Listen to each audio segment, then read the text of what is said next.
Hello everyone, I am Komal Sharma. Welcome to our channel Study MLT. आज की इस video में हम बात करेंगे organs of speech and speech mechanism के बारे में. कौन कौन से ऑर्गन हमारे बोलने में हेल्प करते हैं और इस पूरे मैकेनिज्म को पूरा किस तरह से किया जाता है, इस वीडियो में आज की वीडियो में हम जानेंगे. तो चलिए शुरू करते हैं. सबसे पहले जान लेते हैं द ऑर्गन्स ऑफ स्पीच. कौन कौन से ऑर्गन्स इन्वॉल्व होते हैं स्पीच मैकेनिज्म में. तो इसमें सबसे पहला आता है नेजल कैविटी. हमारी जो नेजल कैविटी है ये पूरी हमारी नोज से स्टार्ट होती है और ये इस पूरे पोर्शन को हम नेजल कैविटी कहते हैं. सेकंड आता है इसमें लिप्स यानी कि हमारे होठ. थर्ड है टीथ यानी कि हमारे दांत. एल्वियुलर रिज, ये जो होता है हमारे दांतों से ऊपर वाला हिस्सा, उनको कहते हैं एल्वियुलर रिज. और इसी के पीछे वाले पोर्शन को हम कहते हैं हार्ड पैलेट. और यही एक्सटेंड होके जब लास्ट में ये कर्व जो आता है उसको कहते हैं वेलवम यानी कि सॉफ्ट पैलेट. और ये जो पोर्शन यहाँ पे ऐसे मुड़ा हुआ दिख रहा है इसको हम बोलते हैं यूवुला. नेक्स्ट आता है एपेक्स यानी कि टिप ऑफ टंग. टंग की जो टिप होती है उसको एपेक्स बोलते हैं. नेक्स्ट है ब्लेड, फ्रंट ऑफ टंग, टंग का सामने का हिस्सा.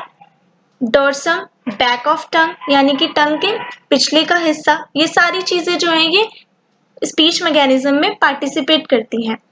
नेक्स्ट आता है ओरल कैविटी. ओरल कैविटी हम पूरे माउथ को कहते हैं और इसको बकल कैविटी भी कह सकते हैं. इसके बाद आता है फेरिंग्स, एपिग्लॉटिस.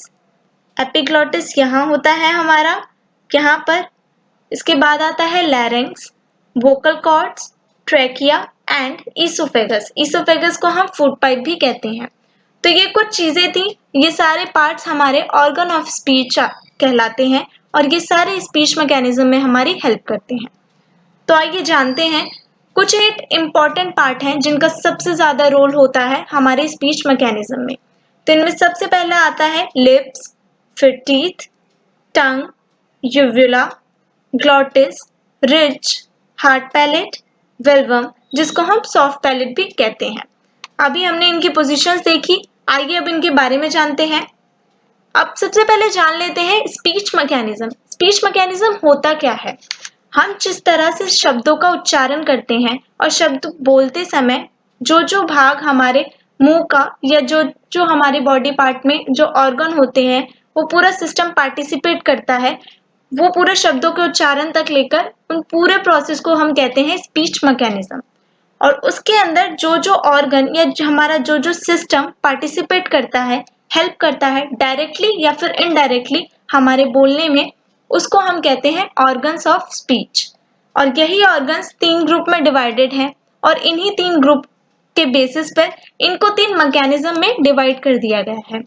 आइए पढ़ते हैं. इसमें पहला मैकेनिज्म होता है the respiratory system. The respiratory system, this comprises the lungs, the muscles of the chest and the windpipe. Respiratory system में आता है हमारा lungs, हमारे chest की muscle और windpipe. ये तीनों बहुत ही important रोल प्ले करती हैं क्योंकि जब हम बोल रहे होते हैं तो ये कॉन्ट्रैक्शन यानी कि ब्रीद इन ब्रीद आउट का भी काम करती हैं, उस वजह से भी हम बोल पाते हैं. नेक्स्ट आता है इसमें the phonatory system. This comprises the larynx. Phonatory system में हमारा लैरिंग्स आता है. ये हमारे वॉइस के प्रोडक्शन में हेल्प करता है. जो हम बोलते हैं, आवाज जो निकलती है वो फोनेटरी सिस्टम के द्वारा निकलती है. और इसमें कुछ वॉइसलेस साउंड्स भी हमारे मुंह से जो निकलते हैं वो भी फोनेटरी सिस्टम के द्वारा ही होते हैं, जिसमें लैरिंग्स वर्क करता है. अब थर्ड आता है द आर्टिकुलेटरी या फिर pulmonic system. This comprises nose, teeth, tongue, roof of the mouth and the lips. Articulatory system में nose, teeth, tongue, roof of the mouth और लिप्स पार्टिसिपेट करता है और यही हमारे अलग अलग साउंड के प्रोडक्शन में हेल्प करता है. जब ये तीनों सिस्टम एक साथ मिल जाते हैं और एक साथ ये वर्क करते हैं तभी हम बोल पाते हैं और तभी हमारे मुंह से किसी साउंड का या किसी आवाज का प्रोडक्शन होता है और वो आवाज निकलती है. अब आता है 3 सिस्टम जो कि हमारे स्पीच मैकेनिज्म में इन्वॉल्व होते हैं. तो इनमें पहला है रेस्पिरेटरी सिस्टम. रेस्पिरेटरी सिस्टम में अभी हमने पढ़ा लंग्स, विंड पाइप और मसल ऑफ द चेस्ट आते हैं.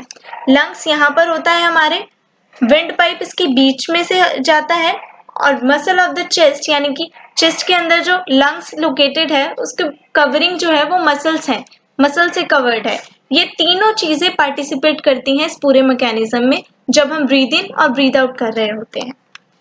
नेक्स्ट इसमें आता है फोनेटरी सिस्टम, जिसके अंदर वर्क करता है larynx and vocal cords. Larynx यहाँ होता है हमारा और ये होता है वोकल कॉर्ड्स। जब भी हम बोलते हैं और हमारे मुंह से आवाज का प्रोडक्शन होता है, आवाज निकलती है, कोई भी साउंड, वो सब फोनेटरी सिस्टम की वजह से निकलती है। अब नेक्स्ट इसमें आता है आर्टिकुलेटरी और पल्मोनिक सिस्टम। इसके अंदर वर्क करते हैं nose, teeth, tongue, roof of the mouth and lips. जब भी हम कुछ बोलते हैं तो कुछ आवाजें हमारे नाक से भी निकलती हैं और हमारा जो टंग है वो हमारे दांतों में टच होता है और माउथ का जो रूफ है यानी ऊपरी जो हिस्सा है ये वाला, इस पर टच होता है। इसी वजह से हम किसी शब्दों का उच्चारण कर पाते हैं। तो इन सारी चीजों की मदद से हम कुछ बोल पाते हैं और इन भी चीजों की मदद से स्पीच मैकेनिज्म जो है वो पूरा हो पाता है। तो आज की इस वीडियो में हमने जाना कि कौन कौन से ऑर्गन्स हैं जो मदद करते हैं हमारे स्पीच मैकेनिज्म में और स्पीच मैकेनिज्म होता क्या है। तो आज के लिए बस इतना ही। Thanks for watching and don't forget to subscribe the channel. Thank you.